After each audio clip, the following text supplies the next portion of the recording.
Hey guys, it's Ann popping on behind my apron. It felt like a baking day, so I'm making a fall favorite, pumpkin bars. Thought I would show a couple things quick. I already put 4 eggs in here, so kind of forgot I was going to do this for you guys. 4 eggs are in Pampered Chef's mixer. Love this thing. Talked about it a lot. If you need a new stand mixer, it's a gem. I'm going to add a can of pumpkin. Using this smooth edge can opener. Remember, it clamps on the top, not on the side. It's been quite a while since I've shown this, but it's always a popular product. So a lot of people give it for shower gifts, stocking stuffers, those kinds of things. You make 1 complete rotation and you'll know you're there because it feels different. Then you unlock it from the top. It unclamps. And then there's 2 little teeth right here on the side. You just squeeze those and it opens the whole can, takes off the lid. Now there's nothing sharp there anymore. And I'm going to just grab a scraper and I'm going to add this whole can of pumpkin to my 4 eggs. And then I'm going to just put this on mix so it gets well blended with the mixer.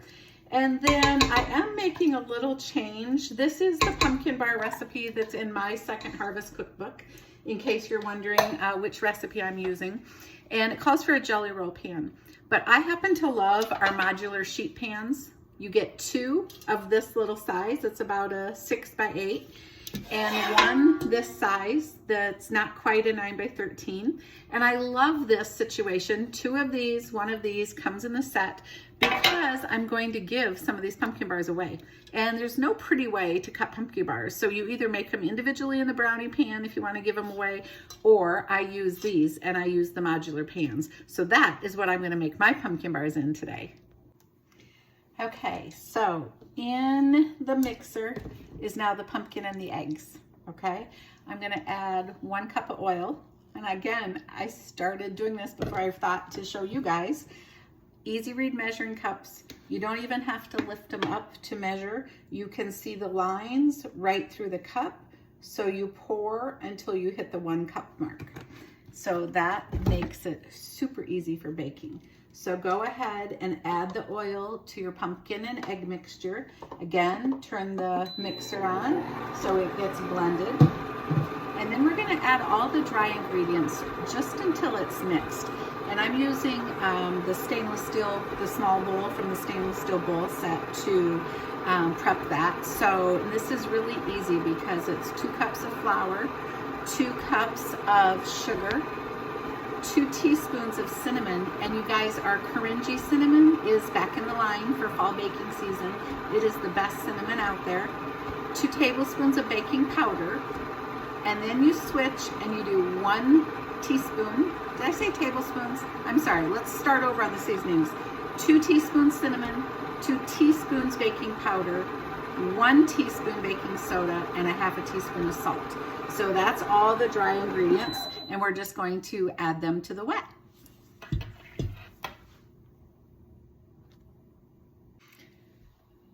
Okay, last step. This one's optional. If your family likes pecans, I think they're fabulous in pumpkin bars. I'm putting pecans in. The people I'm going to share these bars with like pecans. So I'm going to use the food chopper to just coarsely grate them. And there's a cap because the cap holds about a 1/2 cup. The guard, the blade cover, and the chopper. And so I just take it apart in the middle and I pour in pecans till about where I think the cap will be full. And spin it back on. And this is a great tool for those onions, carrots, things like that, smaller jobs. Just giving it a few chops. Open it back up. You guys will be able to see. Dumping that in. That's about a 1/2 cup. I want a cup, so I'm going to do a few more. And then that'll just get stirred in the batter. And then the batter I will put in the modular sheet pans that I mentioned that I lightly sprayed. You could grease and flour them too if you wanted. And then the topping has a cream cheese frosting. So while the pumpkin bars are baking in the oven, I always make the frosting, but make sure you don't frost them until they're completely cool.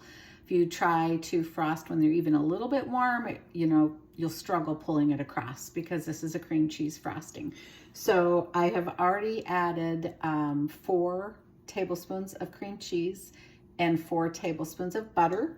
I put it on the mixer and I made sure it was well blended. So you can see we can turn the speed down just like that. Now I'm going to add a teaspoon of our Madagascar double strength vanilla, which also is in the line this fall for baking. It's fantastic. If you're a baker, you know the difference between really good quality vanilla and subpar vanilla. So put in a nice full teaspoon of vanilla into the frosting. And then I'm going to scoop approximately 1 3/4 cups of powdered sugar. I kind of do it based on the thickness I see happening in here. And you do want to add a little bit of milk. So I'll get the first batch in and add some milk and check the consistency to kind of see where I'm at. Maybe a tablespoon or 2 of milk is fine.